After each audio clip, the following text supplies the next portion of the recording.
Բարև ձեզ հարգելի հայրենակիցներ, ես Մարատ Հակոբյանն եմ Կիևից։ Այսօր Ուկրաինա-Ռուսաստանի լայնածավալ ներխուժման 1327-րդ օրն է։ Կիրակնօրյա եթերում փորձեմ մեր ունեցած պոզիտիվ լուրերով բարձրացնել ձեր տրամադրությունը երեկվա ֆուտբոլից ու Հայաստանում բռնկված հրդեհների մասին լուրերի ֆոնին։ Մեր կիևցի բռնցքամարտիկ Կարեն Չուխաջյանը տոնեց մեծ հաղթանակ, նա ջախջախեց արգենտինացի մրցակցին հենց մեր Երևանի օրը ու նվաճեց երկու չեմպիոնական տիտղոս IBF International եւ WBO International քաշային կարգում։ Շնորհավոր ենք մեր Կարենին, գերազանց մարզիկին եւ համեստ հայրենակցին։ Համոզված եմ Կարենը շատերի համար կարող է դառնալ օրինակ իր աշխատասիրությամբ եւ համեստությամբ։ Նորանոր հաղթանակներ ենք մաղթում մեր չեմպիոնին եւ նշենք, որ Արտյոմ Դալաքյանը եւ Կարեն Չուխաջյանը թեկուզ Ուկրաինայից են, բայց վերջին տարիներին իրենց անուններով պահպանում են հայազգի բռնցքամարտիկների ներկայությունը պրոֆեսիոնալ բռնցքամարտի չեմպիոնների շարքում։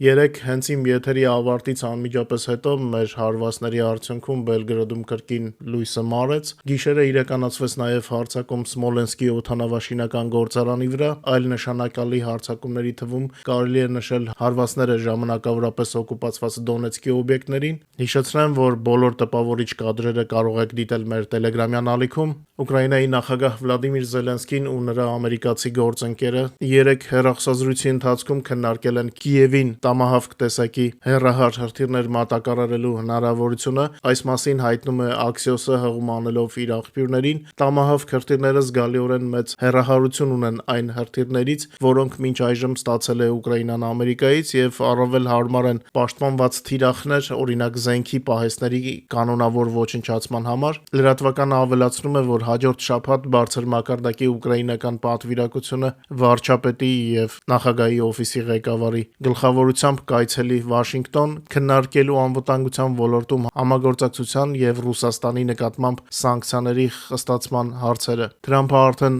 լրջորեն ուշացրել է տամահավքների մատակարարումը։ Կարծում եմ մեր պատվիրակությունը կհասցնի ամերիկացի գործընկերներին, որ այս քայլերը պետք է ավելի արագ կատարվեն, պետք է պարզապես տեղափոխել հենց այնպես պահեստներում դրված հրթիռները այնպիսի գոտի, որտեղ նրանք կարող են աջակցել խաղաղության հաստատմանը, իսկ խաղաղության հաստատումը հնարավոր կլինի միայն Ռուսաստանի ջախջախումից հետո։ Նախքան մեր այսօրվա եթերի այլ թեմաներին անցնելը, խնդրում եմ մի քանի վայրկյան հատկացնեք YouTube-ի գործիքներից օգտվելուն եւ մեր եթերը լայքելու համար, եթե հնարավոր է նաեւ սոցիալական ցանցերում կիսվելու համար։ Շնորհակալ եմ ձեր ամենօրյա աջակցության համար, շատ եք օգնում, շատ շնորհակալ եմ ձեզ։ Արևմտյան երկրները նոր պատժամիջոցների միջոցով, իսկ Ուկրաինան ռուսական ռազմական եւ ռազմավարական օբյեկտների վրա օդային հարվածներով կարող են քանդել Ռուսաստանի ռազմական տնտեսությունը։ Այս մասին գերմանական Welt-ին տված հարցազրույցում հայտարարել է կենտրոնական հետախուզական վարչության նախկին տնօրեն Դեյվիդ Պետրեուսը։ Նրա խոսքով Ամերիկան եւ Եվրոպան պետք է ուժեղացնեն ճնշումը ռուսական էներգակիրների գնորդների վրա, որպեսզի Կրեմլը զրկվի առժութային եկամուտների կարևորագույն աղբյուրից։ Դա էական հարված կհասցնի Ռուսաստանի ռազմական տնտեսությանը։ Բացի այդ, Պետրեուսը համոզված է, որ Ուկրաինան պետք է շարունակի թիրախավորել Ռուսաստանում գործող նավթավերամշակման գործարանները, որոնք վառելիքով են ապահովում ռուսական բանակը։ Սա եւս լուրջ վնաս կհասցնի ռուսական ռազմական մեքենային, մեջբերեմ։ Հիմա հնարավոր է վերջնականապես կործանել Ռուսաստանի ռազմական տնտեսությունը, հնարավոր է պատժել նրանց, ովքեր այդ տնտեսությունը սնուցում եւ ֆինանսավորում են, ասել է Պետրեուսը։ Ով չգիտեր, ասեմ, որ Դեյվիդ Պետրեուսը 11-ից 12 թվականներին զբաղացրել է կենտրոնական հետախուզության վարչության տնօրենի պաշտոնը, 10-ից 11 թվականներին նա ղեկավարել է Աֆղանստանում գործող Ամերիկայի եւ ՆԱՏՕ-ի զորախմբերը։ Պետրեուսը մշտապես սատարել է Ուկրաինային եւ կտրուկ քննադատել Ռուսաստանին 22 թվականին Ուկրաինայի դեմ սկսած լայնածավալ ներխուժման համար։ 24 թվականին Պետրեուսը մասնակցել է Եվրոպական Յալթյան ռազմավարություն ֆորումին, որի ընթացքում նա նշել է, որ Արևմուտքը գերագնահատում է Չինաստանի աջակցությունը Ռուսաստանին։ Նա վստահ է, որ բռնապետ Պուտինը չի օգտագործի նույնիսկ տակտիկական միջուկային զենք, ել չասած ռազմավարական միջուկային միջոցների մասին։ Իմ կողմից ասեմ, որ եթե Պուտինը իրականում ունենար միջուկային զենք կիրառելու հնարավորություն, նա վաղուց կաներ դա։ Պուտինը մերկ է, նա պարզապես ժողովրդի լեզվով ասած պոնտեր է անում, ինչպես սովորական պետերբուրգյան թաղային գոպնիկ։ Զվարճալի է կարդալ մեկնաբանություններ, որտեղ որոշ իրենց փորձագետի տեղ դրած մեկնաբաններ փորձում են ապագա կանխատեսել Ռուսաստանի համար։ Բայց ինչ ապագայի մասին կարող է խոսք լինել մի երկրում, որի տնտեսությունը հիմնականում կախված էր էներգակիրներից եւ որը հիմա այդ եկամուտներից զրկվում է։ Ռուսաստանը կկարողանա արդյոք երկարաժամկետ ապահովել իր գոյությունը պատժամիջոցների տեխնոլոգիական քաղցի պայմաններում։ Ինչ հրաշք է տեղի ունենալու, որ Պուտինյան Ռուսաստանը դառնա Ճապոնիա կամ Հարավային Կորեա։ Բազմիցս ասել եմ, Ռուսաստանը իր կենսունակության կարմիր գծերը անցել է վաղուց, ով կարող է պետք է իր գլխի ճարը տեսնի, թե չէ մենք գիտենք, թե ինչեր է պատահում Ռուսաստանում փլուզումների ժամանակ։ Հիմա դեռ իներցիայով շատերը խոսում են, կտեսնենք ինչ կասեն այդ մեկնաբանները, երբ վերջանան կուտակված նավթագազային ռեսուրսները, չէ որ պարզվեց, որ այդ ռեսուրսներն էլ այնքան շատ չեն, ինչքան նախկինում շատերը պատկերացնում էին։ Եվս մեկ վերջի նշան Մոսկվայի գագաթնաժողովը տապալվել է, արաբ առաջնորդները հրաժարվել են մեկնել Պուտինի մոտ, այս մասին հաղորդում է Bloomberg-ը, դե արաբ առաջնորդները հոշարմազանով չեն, որ վազեն Մոսկվա առիթ անառիթ։ Մեջբերեմ Bloomberg-ին Ռուսաստան արաբական աշխարհի առաջին պատմական գագաթնաժողովը, որը նախատեսված էր անցկացնել հոկտեմբերի 15-ին, հետաձգվել է արաբական երկրների ցածր մասնակցության պատճառով։ Միջոցառումը Կրեմլը ներկայացնում էր որպես տարվա ամենաակնառու արտաքին քաղաքական նախաձեռնություն, որի նպատակն էր ցույց տալ Միացյալ Նահանգներին եւ միջազգային հանրությանը, որ Ռուսաստանը իբր դեռևս ունի ազդեցություն Մերձավոր Արևելքում։ Սակայն ինչպես նշում է Bloomberg-ը, Պուտինը ստիպված է եղել վերջին պահին չեղարկել գագաթնաժողովը, քանի որ բավարար թվով արաբ առաջնորդներ պարզապես հրաժարվել են մասնակցել։ Սա Կրեմլի համար բացահայտ նոր խայտառակություն է, բացառիկ մի իրադարձություն, որից ակնկալվում էր ուժի ցուցադրում, բայց վերածվեց դիվանագիտական ձախողման։ Ռուսաստանը փորձում է հնարավորինս լայն ճակատ բացել արևմտյան պատժամիջոցներից խուսափելու եւ իր մեկուսացումը փարատելու համար, սակայն աշխարհը այլ կարծիք ունի։ ԱՄՆ բնակչության մեծամասնությունը կողմ է Ռուսաստանի նկատմամբ կոշտ քաղաքականությանը, անկախ քաղաքական պատկանելությունից։ Այս մասին վկայում են Հարվարդի համալսարանի նոր հետազոտության արդյունքները։ Պարզվում է, որ ինչպես դեմոկրատները, այնպես էլ հանրապետականները միակարծիք են Ուկրաինայի աջակցության ուժեղացման եւ Կրեմլի նկատմամբ ճնշման հարցում։ Հետազոտության համաձայն դեմոկրատական կուսակցության կողմնակիցների 72%-ը եւ հանրապետականների 73%-ը կողմ են Ուկրաինային ավելի մեծ ռազմական օգնություն տրամադրելուն եւ Ռուսաստանի դեմ պատժամիջոցները խստացնելուն։ Դրա հետ մեկտեղ ավելի շատ ամերիկացիներ աջակցում են լրացուցիչ տնտեսական սահմանափակումներին, 71% դեմոկրատներից եւ 86-ը հանրապետականներից կարծում են, որ Ամերիկան պետք է ակտիվորեն ճնշի ռուսական տնտեսությունը։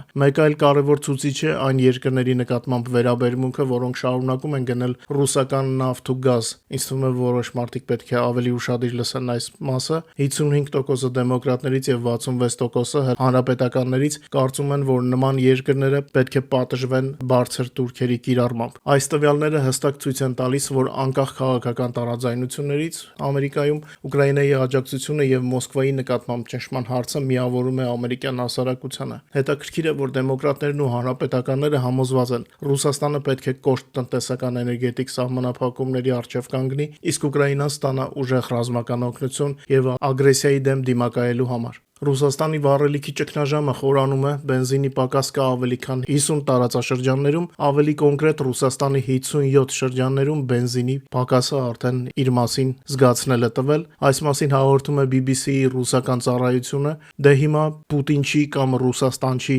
մեկնաբաններ, սկսեք գրել մեկնաբանություններում, թե տենց բան չկա, թե այս ամենը հորինված է, դուք գրեք, մինչև ես մանրամասները հաղորդեմ։ Բենզինի ճգնաժամը Ռուսաստանում երևաց դեռ օգոստոսին Զաբայկալիայում, Պրիմորիայում եւ Սախալինում, հիմա ըստ BBC-ի հաշվարկների անբավարարություն կա Ռուսաստանի սուբյեկտների կեսից ավելի տարածաշրջաններում, այդ թվում կենտրոնական եւ հարավային շրջաններում։ Անկառավարելի է իրավիճակը նաեւ օկուպացված Ղրիմում, Կրեմլի վերահսկողության տակ գտնվող թերակղզում վառելիքի իրավիճակը չափազանց սուր է եւ օկուպանտները ստիպված են եղել սահմանափակումներ մտցնել վառելիքի վաճառքի վրա, քանի որ Ղրիմում չկա սեփական նավթավերամշակման գործարան եւ ամբողջությամբ կախված են մատակարարումներից։ Որքան հեռու Մոսկվայից, այնքան վատ է վիճակը։ Մոսկվայում եւ խոշոր քաղաքներում զանգվածային պակաս չկա, սակայն նկատվում են որոշ վառելիքի տեսակների առկայության խնդիրներ։ Հատկանշական է, որ մայրաքաղաքը բենզին է ստանում 5 նավթավերամշակման գործարաններից, մինչդեռ մյուս մարզերը հիմնականում 1 կամ 2 տեղից։ Որքան հեռու Մոսկվայից, այնքան ավելի շատ են զգացվում խնդիրները, նշում է լրատվամիջոցը։ Գները աճում են ռեկորդային տեմպերով, Ռոստատի տվյալներով բենզինի գինը բենզալցակայաններում աճել է ավելի քան 10%, 8%-ով այս տարվա սկզբից, իսկ մեծածախ գները հասել են պատմական առավելագույնի։ Ամեն ամիս գրանցվում է ուկրաինական դրոնների ակտիվ հարձակումների աճ, օգոստոսին առնվազն 14 հարձակում, սեպտեմբերին 8 հարձակում, հոկտեմբերի առաջին 10 օրերին 4 հարձակում։ Այս տարվա սկզբից ուկրաինական դրոնները հարվածել են 38 մեծ ռուսական նավթավերամշակման գործարաններից 21-ին, որը 48%-ով ավել է նախորդ տարվա համեմատ։ Բրիտանական բանակի նախկին սպայ եւ Սիբիլայն խորհրդատվական ընկերության ղեկավար Ջաստին Քրամփն ընդգծում է, որ Կիևը մտադիր է կենտրոնանալ նավթային օբյեկտների հարվածների վրա, քանի որ դա արդյունավետ ճնշման միջոց է Մոսկվայի վրա։ Այս ֆոնին ռուսական բանակում խոճապ է, օկուպանտները թակարդում են հայտնվել Խերսոնի ուղությամբ շարունակվում են արձանագրվել ռուսական գործերի զորքերի հուսահատության նոր դրսևորումներ, ըստ ԱՏՇ պարտիզանական շարժման տեղեկատվության ռուսական հրամանատարությունը տալիս է բացահայտ ինքնասպանության հավասարեցվող հրամաններ, ուղարկելով զինծառայողներին այն գոտիներ, որոնք արդեն գտնվում են ուկրաինական պաշտպանության ուժերի վերահսկողության ներքո։ Տեղեկություններ կան, օրինակ 385-րդ մոտորաձգային գնդի ներսից ռուս զինվորներին ուղարկում են ուկրաինական բանակի կողմից արդեն ետ գրավված դիրքեր, խաբելով իբր այնտեղ իրենց ռուս զինվորներն են։ Իրենք հենց ռուս զինվորները այս վիճակը կոչում են ուղարկել հաստատ մահվան։ Ռուսական հրամանատարության վարկը հանգեցրել է զանգվածային դեզերտիրության, դասալքության աճի, ավելի ու ավելի շատ զինծառայողներ լքում են դիրքերը, գիտակցելով, որ իրենց օգտագործում են որպես մեկանգամյա ռեսուրս։ Ռուսական հրամանատարությունը չի ապահովում ոչ նորմալ ռոտացիա, ոչ էլ վերադառնալու հնարավորություն, գրեթե նախապես դուրս գրելով զինվորներին, իրենց լեզվով ասած սպիսովեյտ։ Ռազմաճակատի այս հատվածը ռուսական բանակի համար վերածվել է իրական թակարդի, մտնել է հեշտ է, դուրս գալը գրեթե անհնար։ Թշնամու այն զինվորներին, որոնց հաջողվել է հեռանալ դիրքերից, պատմում են, որ կղզյակներում մնացածների մոտ տիրում է բացահայտ խոճապ, նրանք հասկանում են, որ իրենց լքել են, իսկ կապ հաստատել հրամանատարության հետ գրեթե անհնար է։ Սա խորացնում է անվստահությունը ռուսական հրամանատարության նկատմամբ եւ ապակայունացնում իրավիճակը ողջ ռուսական բանակում։ Իդեպ երեկ Ուկրաինայի զինված ուժերը հետ մղեցին օկուպանտների զանգվածային հարձակումը Պոկրովսկի մոտակայքում, վաղուց մեծ քանակությամբ զրահատեխնիկայով չէին գրոհել ռուսները։ Այդ շրջանում ռուս օկուպանտները փորձեցին գրավել Վլադիմիրովկան եւ Սոֆիևկան Դոնեցկի մարզի Պոկրովսկի հատվածում, սակայն դա հանգեցրեց օկուպանտների նոր ջախջախման։ Դիտեք տեսանյութերը մեր Telegram-ում, շատ ոգևորիչ են։ Ուկրաինայի զինված ուժերը հաջողությամբ հակագրոհել են Զապորոժիեի մարզում, ազատագրվել են Մալի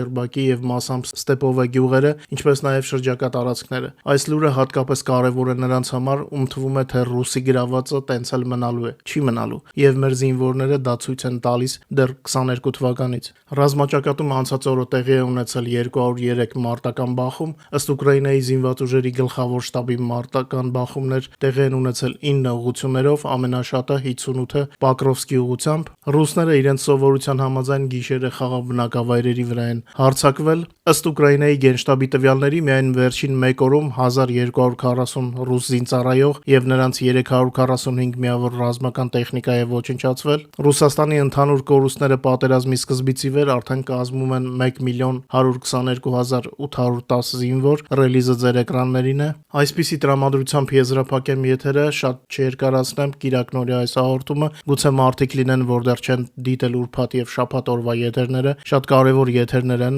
անպայման վայելեք, որ կատարվող իրադարձությունների ամբողջական պատկերը ունենաք։ Իսկ ես շնորհակալ եմ, որ մեզ հետ եք, խնդրում եմ այսօր նույնպես չմոռանալ լայքել եւ տարածել մեր հաղորդումը սոցիալական ցանցերում։ Ձեզ ամենալավն ու բարին, հուսամ կհանդիպենք արդեն վաղը ավելի լավ լուրերով։ Մինչ նոր հանդիպում։